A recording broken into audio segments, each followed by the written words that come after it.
to be delivered to the hospital at 12:30 p.m. As we began to move off, I looked at the clock in the car and it was 11:56. I began to wonder then if we had enough time in which to carry out our run.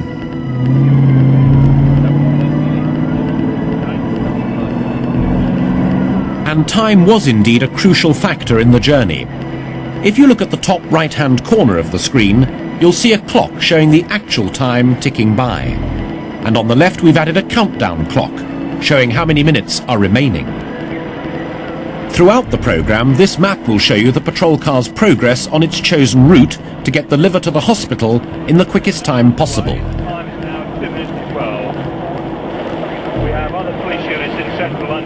And if you look at the bottom right-hand corner of the screen, you'll see that on this part of the journey, the police are already up to speed.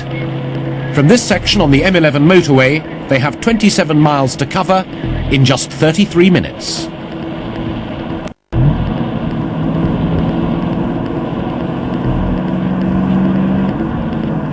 As soon as we hit the M11 southbound, we're confronted with roadworks. It was down to 2 lanes, and a lorry pulled out in front of us. And that's even with 2 police cars, headlights, blue lights, sirens, wailers, and still this lorry driver just stayed out there.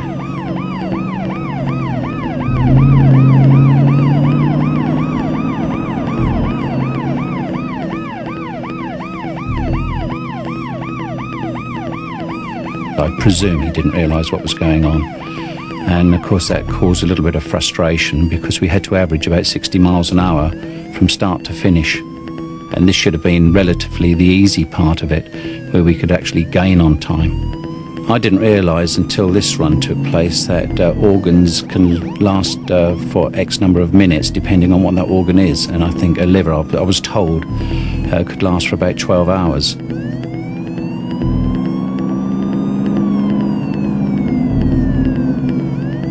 We were travelling at speeds of up to 120 miles an hour on the motorway travelling towards London. Not the kind of speed that we travel at every day, and certainly not to be recommended to anyone to try. But again, our training shows us that we can be capable of this. Only in exceptional circumstances would we use these high speeds, and this was a very exceptional circumstance. As the motorway ends, the police enter the East End of London. There are now 26 minutes remaining and they have 15 miles still to cover. Although their route has been carefully planned, they have no idea what problems they can expect up ahead, or if they can possibly make it in time. We knew where we had to finish up, and we planned a route which was acceptable to Scotland Yard, bearing in mind they knew all the traffic flow and the conditions. And then when we were sitting at Junction 7, we'd pick the route, and subject to us being told to change routes, that's the one we were going to stick at. I think Graham had an A to Z in front, and certainly Steve, who was with me, he had an A to Z.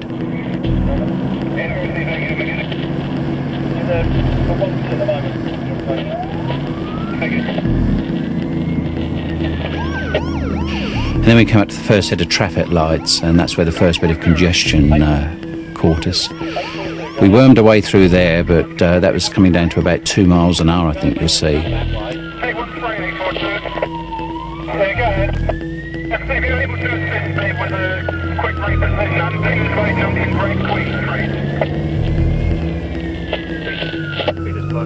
And believe it or not, I was aware of another car coming through behind us.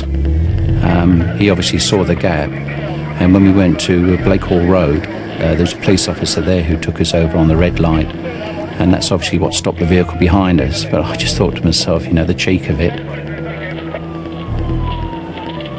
As the police get further into London, 13 miles away from the hospital, they move into more residential areas. The streets are becoming narrower and busier. It's not just other drivers that the police are worried about. The safety of pedestrians becomes a major concern. We then went into the Green Man roundabout, and there was another patrol car there. And then it really got difficult when we went down High Road Leytonstone, because I took the wrong side of the road. And I think at stages there we were over 50 down there. I mean, if a pedestrian had come out between the traffic, I don't know that I could have avoided them. So we just hoped that the noise would have been sufficient. I had the wailer going, and I think Bill had the yelper going, trying to inform the public that there were 2 police vehicles.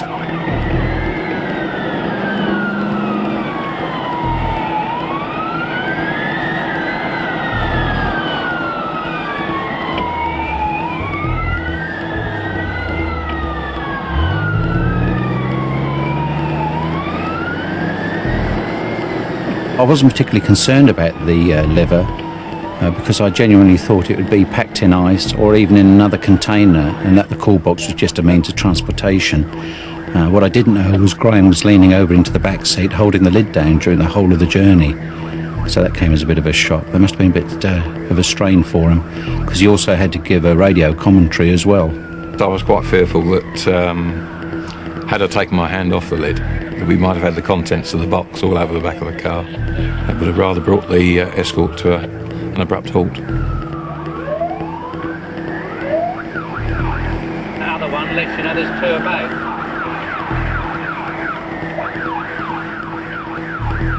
Any damage to organs during transportation is unlikely, as they're very carefully packed. But they have a limited life outside the human body, however well they've been prepared. Deterioration can be slowed down but not stopped, so every second counts. The police officers reach 60 miles an hour on this part of the journey, knowing that every minute they gain means an increased chance of survival for the patient. Throughout the journey, we did not give up hope at all, but the one thought in your mind all the time is someone's life is depending on what you're doing. It's 12 minutes past 12. The police are still on the outskirts of London. They know they only have 18 minutes to travel the 8 miles to the hospital. 12:30 was the critical time, and we were told in no uncertain terms that if we weren't there by 12:30 we were to abort the run. It was then they hit the traffic.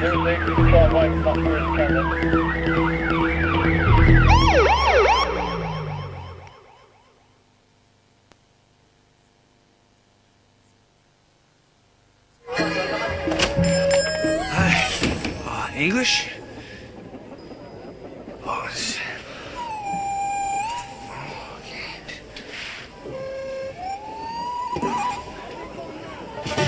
Oh, no.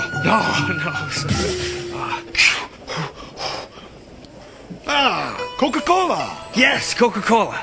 I'll have Coca-Cola, sir. Sorry, this is a hardware store. Every month, thousands are coming back to BT. What is it that they like so much? I've noticed that the prices have started to drop. I found the prices were most competitive. They're considerably lower than they were before. Before you had to pay to the nearest unit. Now you pay for what you use. If you've left us, we want you to come back too, so we've set up a special helpline. My bills are cheaper than what they were when I was on BT before. A penny a minute at the weekend is excellent. The more cuts, the better. 100 minutes on the phone for £1. He never stops talking. For full details, call Freephone 0800 800 060. The McDonald's Euro 96 soccer match has kicked off. Make your dreams come true. Look out for your game card free with your next extra value meal. Match 2 halves to win. There are over 5 million prizes available, including 5 wins of £20,000. There's also McDonald's food and Coke. Euro 96 tickets.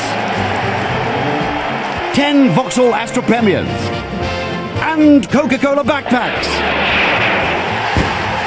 In this game of 2 halves, anyone can score. She is gorgeous. Don't know what she sees in you, though. Belt up, will you? What? I said belt up, because belting up in this car is especially safe, because of a unique program? Because of a unique programmed restraint system? Not to mention the twin airbags. Really? So, you'll be perfectly safe with me. That's a shame. She likes it when you talk technical. The new Renault Megane. It talks your language. From Gillette comes a unique form of antiperspirant for men. Gillette Series Gel. It's clear, and because it's a soft gel, it gets down to the skin surface for powerful all-day odor and wetness protection. Gillette Series Gel. One of the advanced antiperspirants in the Gillette series. Suddenly, the Olympic Games are just around the corner, and the words "on time" are more important than ever. So it should come as no surprise that the official express delivery company of the 1996 Olympic Games is UPS. UPS guarantees worldwide express delivery, on time or your money back. Isn't that the sort of track record you look for when the clock is ticking for you?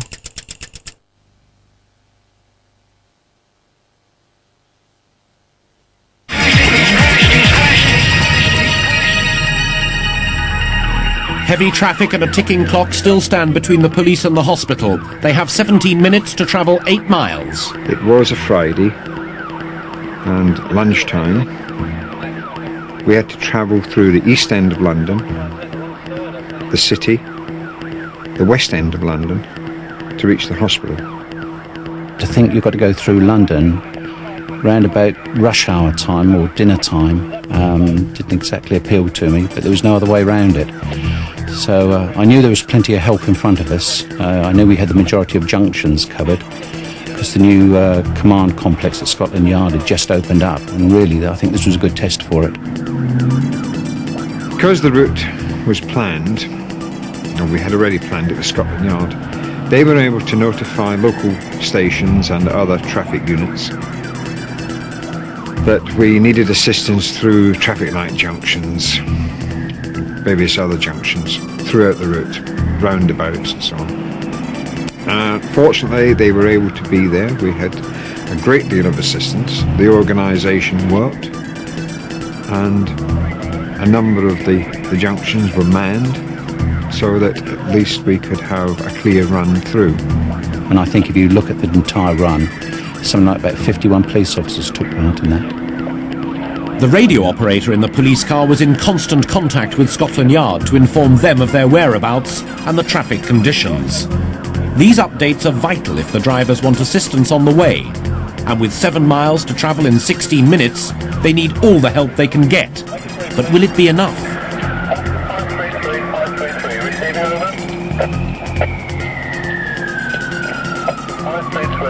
In spite of blue flashing lights and wailing sirens, some motorists still seem unaware of the urgency of the situation. This time, a clear path through the traffic could be the difference between life and death. Most drivers moved over to their near side whenever they saw the police car coming up behind them with the blue lights flashing. The exception was a red car, which you can see in the film, moving in front of my car. But if you look closely at it, you will see that the red car has got German number plates. The driver of that car was actually obeying the rules of the road for their own country.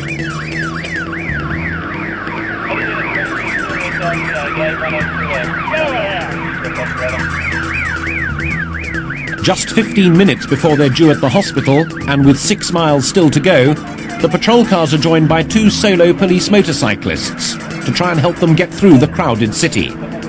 Riding way up ahead, they're doing their best to warn traffic and pedestrians that an emergency escort is underway. Any time that can be saved at this stage of the journey could prove crucial.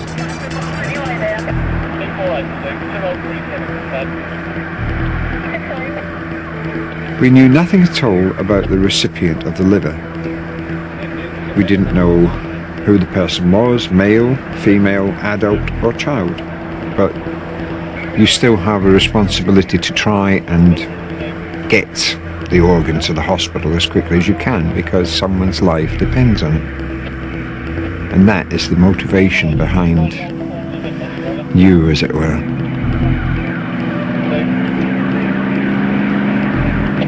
It's something I've never done before.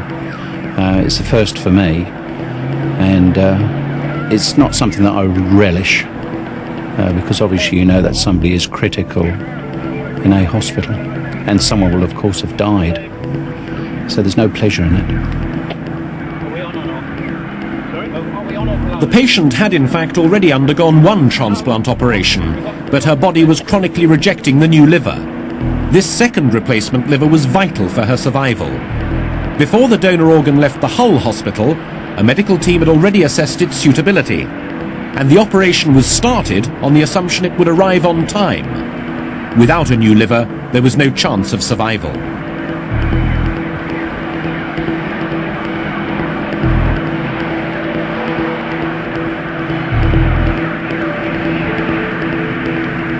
At speeds of over 50 miles an hour through the city, the police are making good progress, but there are still 5 miles to travel in just 13 minutes through London's busy West End. It doesn't look good.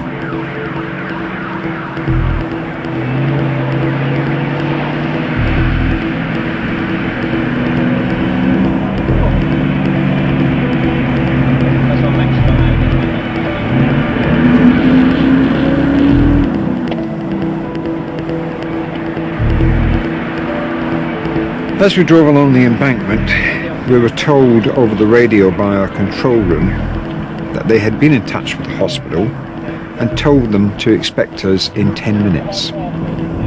I looked at my watch, checked my time and thought, oh dear.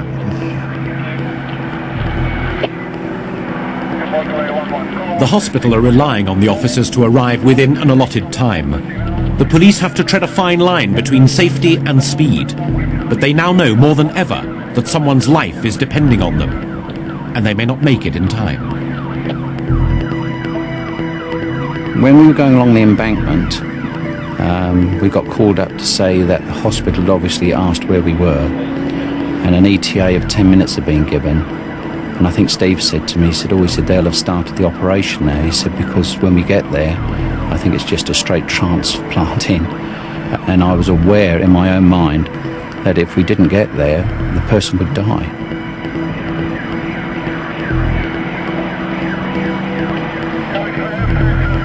From the embankment, the police still have roughly 4 miles to cover, and with the average speed of London traffic down to just 10 miles an hour, time is running out.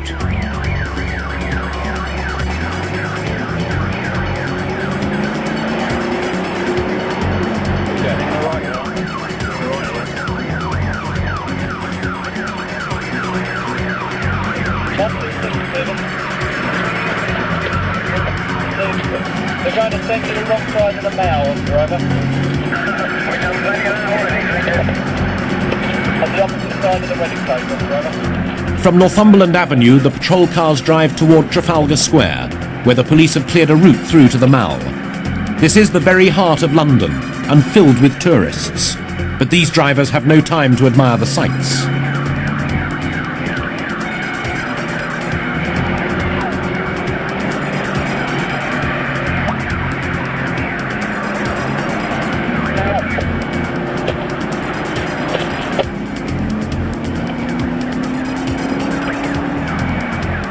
When we went down the Mall, we had 2 City of London solo riders there who were brilliant, they were. In fact, one of them, I think, actually packed up motorcycling some days afterwards. He was so exhausted from that. It may not seem much to you if you look at it. His bike, in fact, packed up. In fact, you can see large plumes of smoke coming from the rear of it.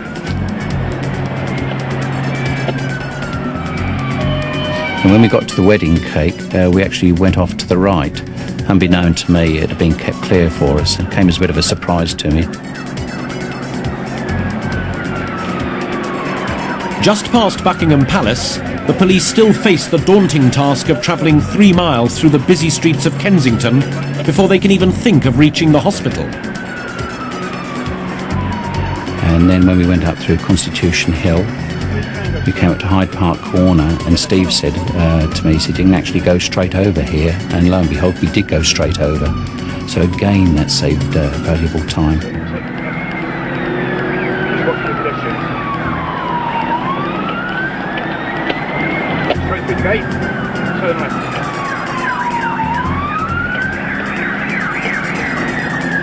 We then got diverted. Our original plan was to go down through Knightsbridge, and we got diverted down to South Carriage Road because of traffic congestion. And along there, that's when I basically was follow the leader. I didn't know where we were going. I wasn't too familiar over there. For these police officers based on the outskirts of London, these roads are unfamiliar. They rarely venture into the centre of London. However, a long straight road is a blessing, and with only 8 minutes to go, speeds of over 60 miles an hour just might get them to the hospital in time.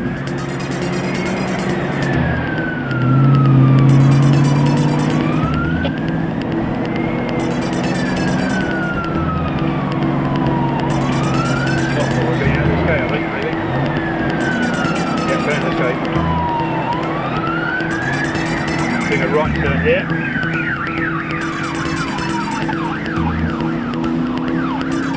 Obviously, if you're driving at high speeds and having to brake at those speeds, then your brake pads can get very hot. And there were a couple of occasions when we could smell a burning smell coming from the wheels. Patrol cars are kept in tip-top condition to minimise the risk of breakdown. But in an emergency situation like this, where anything can happen, the backup car is there to take over.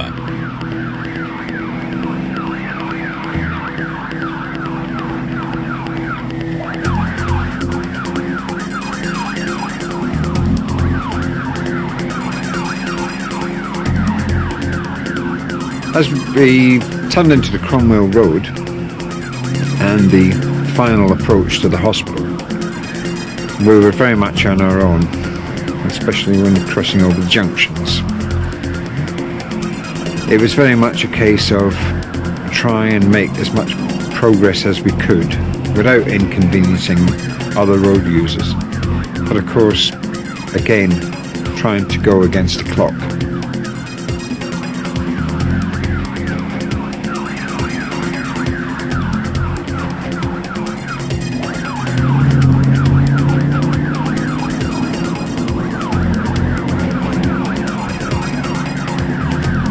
The hospital is now less than a mile away, and the police have covered 1 mile every minute, a remarkable average speed of 60 miles an hour. But it's not over yet. This part of London is notorious for regular gridlocks.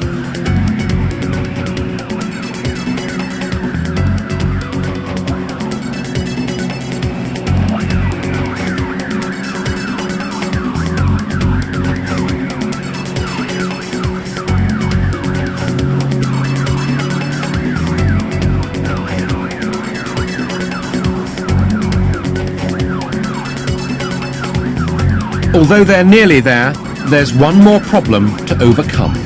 I actually didn't know we were at the hospital. All I saw was Bill put a right-hand signal on, and I thought, oh, this doesn't seem a particularly main road.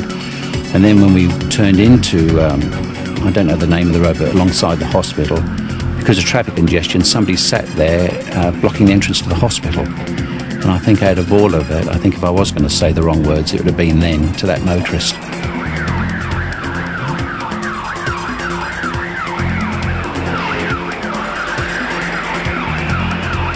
The police turn into the hospital at 12:25.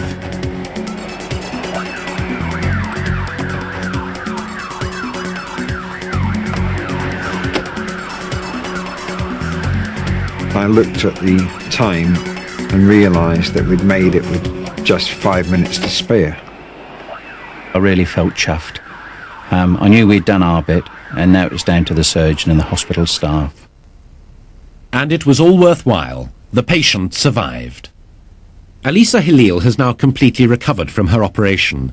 It's transformed her life and her family's. She was quite unaware of the effort that had gone into getting her new liver to the hospital. I showed her the video for the first time. I'm very surprised and very excited to see the first time what the people do for me. The greatest thing that they gave you was another chance of life. If these people don't do what he do, I don't know if I can't be to you and talk to you today.